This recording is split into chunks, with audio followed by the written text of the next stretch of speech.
Today, I want to talk about fear. You're not always supposed to feel fearless before you move. Sometimes fear shows up because something actually matters to you.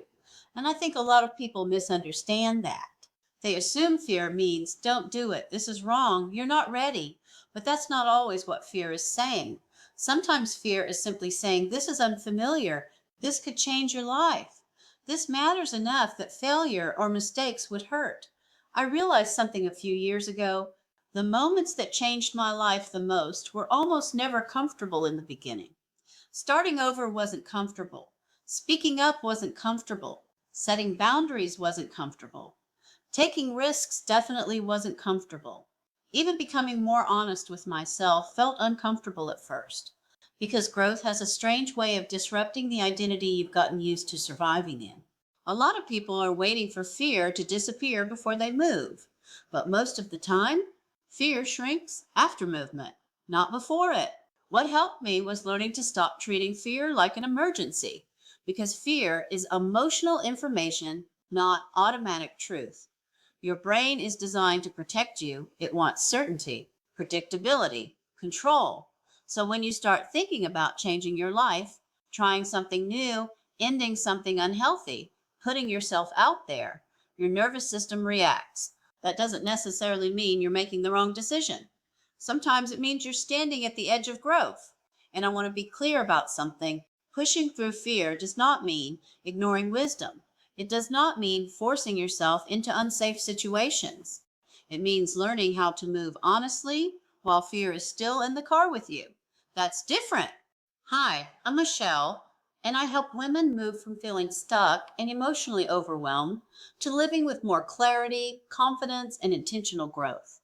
One thing I've noticed over and over is this: people lose years of their life waiting to feel ready. But readiness is often built through action, not before it. So if you're trying to figure out whether your fear is protecting you or simply limiting you, here are a few things that genuinely help. First, ask yourself, what exactly am I afraid of? Not the vague version. Get specific. Are you afraid of failure, judgment, embarrassment, making the wrong choice, disappointing people, losing stability? Because when fear stays vague, it feels enormous. Clarity reduces emotional fog. Second, ask, is this fear based on actual danger or emotional discomfort? These are not the same thing.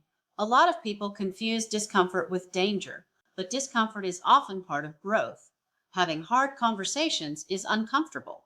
Being visible is uncomfortable. Changing patterns is uncomfortable. That doesn't mean it's wrong.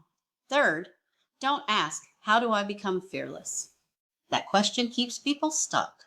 A better question is, what would I do if fear wasn't making the decision for me? Courage is not the absence of fear. It's choosing not to let fear run your entire life. And last, make your next step smaller.